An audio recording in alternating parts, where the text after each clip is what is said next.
Everybody now. Ready, set, go, ready, set. It's the Ready, Set, Go show.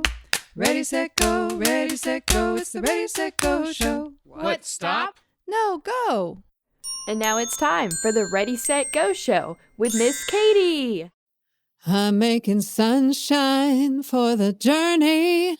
I'm making sunshine for the journey. I'm making sunshine for the journey. And I am making it right now. Hey, everybody. Today we're going to try something entirely new on the show. So far, the Ready, Set, Go show has 20 episodes, which have been created just for kids and the big people in their life. They are filled with stories, songs, interviews, and ideas for activities. But I thought it would also be fun for adult listeners to hear from parents who have perspective on the early years with their own children. So I'm going to keep making episodes for kids, but we will also have Making Sunshine for the Journey episodes just for parents and others who are taking care of kids. It's easy to get stressed out by things close to home and also out in the world. So this is a place for us to reflect on what went right despite everything. Today we have Darian on the show. Hey, Darian. Hello, Miss Katie. So what is something you remember doing with your son when he was young? Oh, boy. Well, he loved to make things up. He had a great imagination, and we would make Halloween masks together. But he would find all the parts around the house and ask for glue or markers or anything. And he could spend hours just putting together a mask or making something. He was a big Batman fan.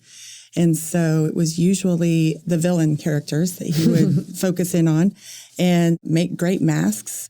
I remember also we planted a garden outside together, and that was a lot of fun. We planted whole peanuts. I didn't know that those would grow into a plant, and watch those sprout. That was pretty fun. Wow, that's really cool. So what did you love to do when you were a kid? When I was a kid, I remember playing Pioneer Family. I loved to be outside, and we watched a lot of Little House on the Prairie reruns when I was little. And I was infatuated with that lifestyle of being able to cook and hunt and garden or plow the fields or whatever. But I would find any friends I could recruit to be part of my family, and we would find something out in nature that we could make a little home, and then one person would go out and hunt while the other person stayed home and cleaned and cooked and tended to the children. It sounds fun. Kind of our version of house. Yeah. Well, when I was a kid, I grew up on a farm, but I was not actually able to go outside very much because we lived right by a highway. And so my mom was also really busy grading papers. She was a teacher, and my dad would be busy most of the time too.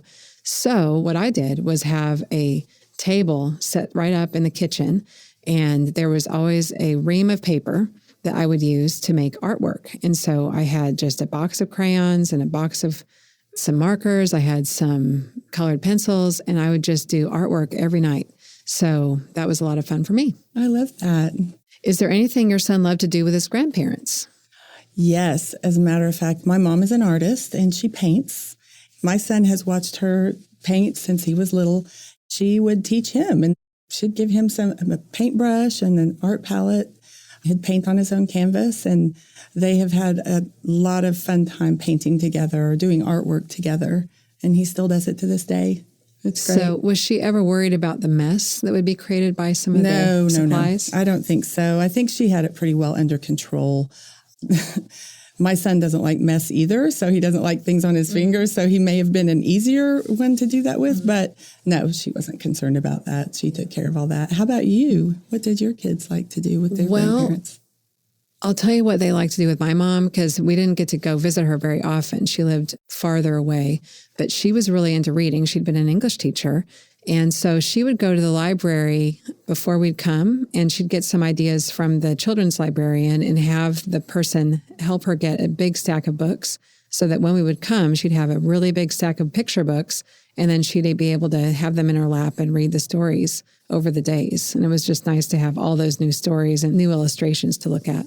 Oh, that's so fun. Yeah. That's great. That reminds me of one other thing that my son and his grandmother did.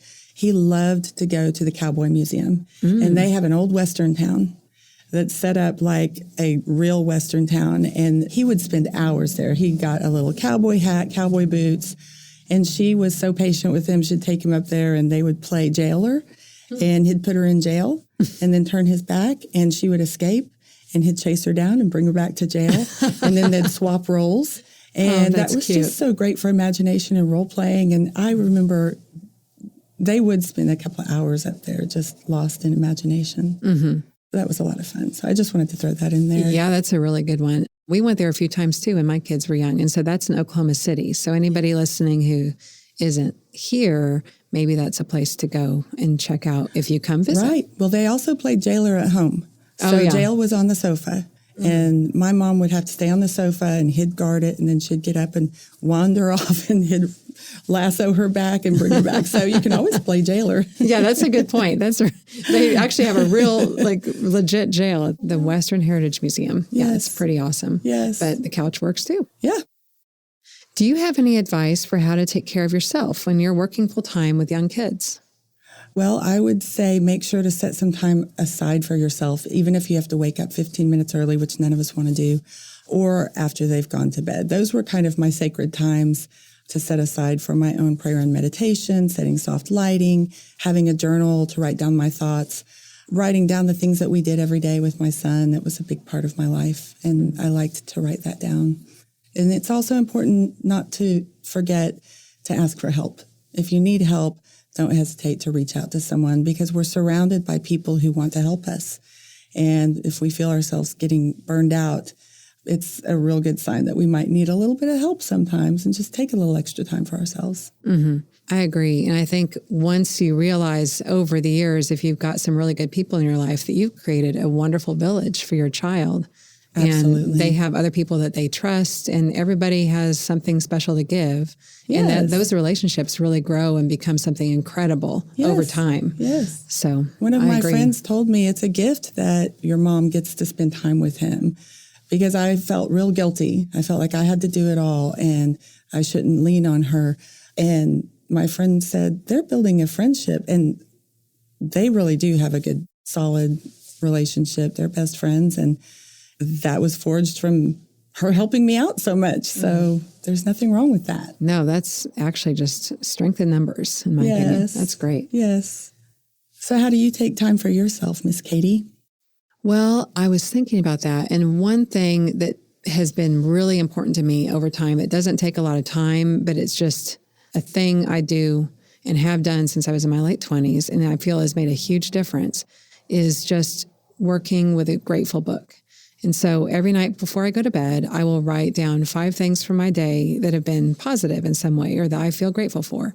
And what's fun is now I can look back on all these different times in my life and see all these minuscule things that happened any given day, or they seem tiny now, but they also seem so beautiful and important in the ways that people have blessed me, just so many ways, from my own children and my own husband to strangers. And when you look at it through that lens, it's just incredible, both during the day when you can kind of pick out the good things that happen, but also if you can look back on it and see all the good things that were happening, even when you know inside you were stressed or upset perhaps about the other things that have happened, but those just kind of fall away. And if you look at the things you're grateful for, it's just impressive how much good stuff really does happen. Oh my gosh, I love that. Yeah, I'm grateful if somebody just randomly told me, hey, this is something I've heard of and I'm trying. And so I tried it too. I liked it and I've stuck with it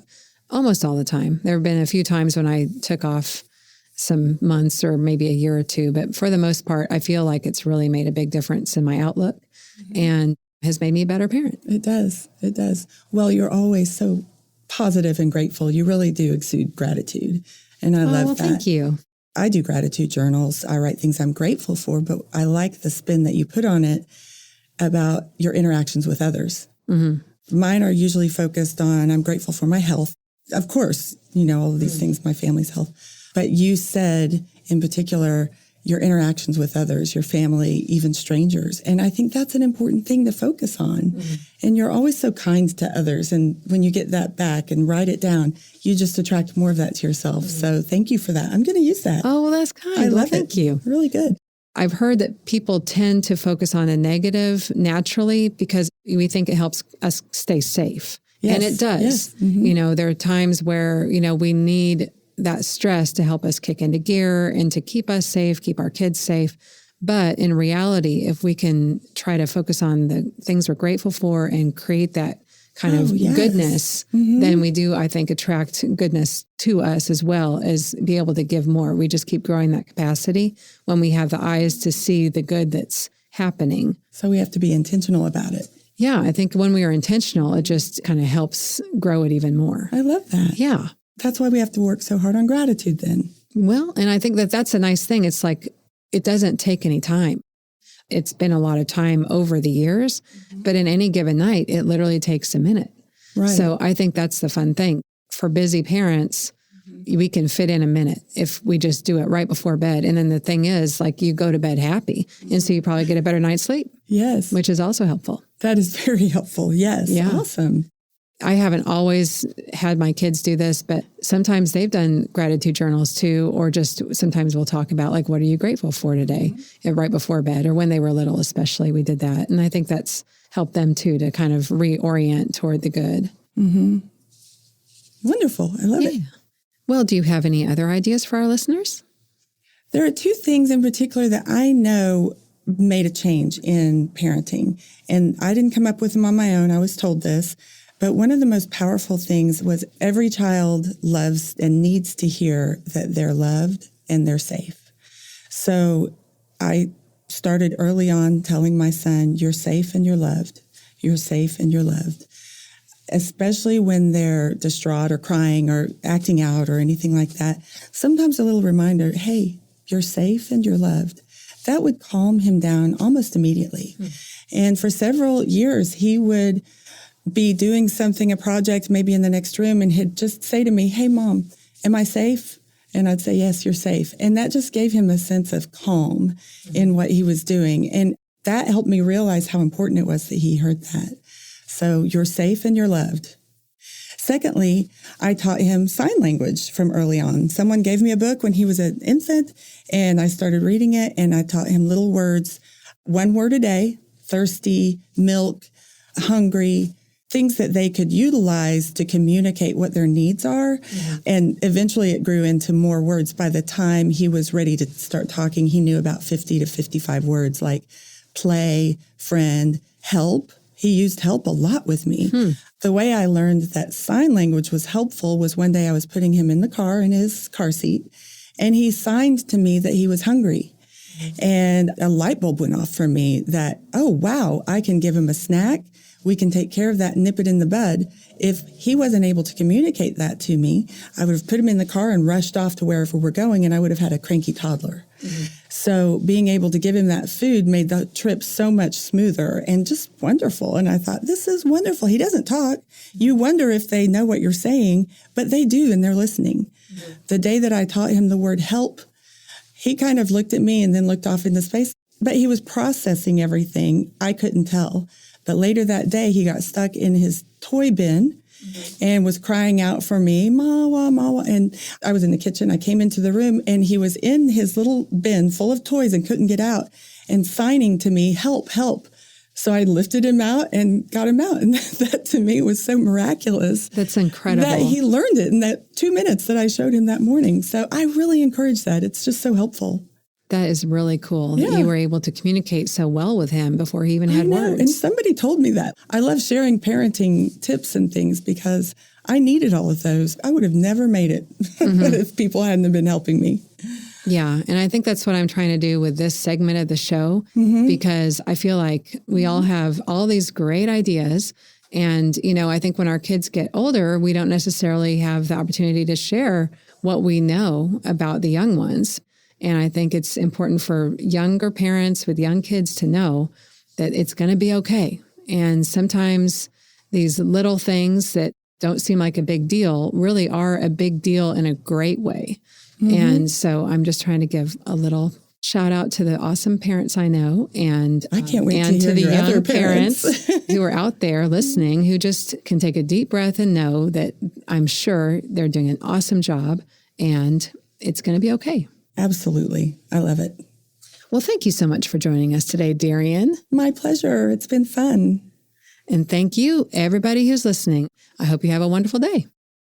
I'm making sunshine for the journey. I'm making sunshine for the journey. I'm making sunshine for the journey. And I am making it right now. And then I watch the news and think, well, where do I even begin? And then I think again, if not me, who? And if not now, when? If not me, who? And if not now, when? So I'm gonna put one foot in front of the other, 1 foot. I'm gonna put 1 foot in front of the other, 1 foot. I'm gonna put 1 foot in front of the other, 1 foot. Yes, and I'll be on my way. Yes, I'll be on my way. How you gonna make sunshine? I'm going to open my mind. Open my mind. Do what makes me smile inside. Then I'll share my smile with you. And like a wave, it will reach others too. I'm gonna put 1 foot in front of the other, 1 foot. I'm gonna put 1 foot in front of the other, 1 foot. I'm gonna put 1 foot in front of the other, 1 foot. Yes, and I'll be on my way. Yes, I'll be on my way. And I'm making sunshine for the journey. I'm making sunshine for the journey. I'm making sunshine for the journey. And I am making it right now. Say that again. Yes, I am making it right now. One more time. Yes, I am making it right now. Sunshine. The Ready, Set, Go show is part of the Possibilities podcast platform.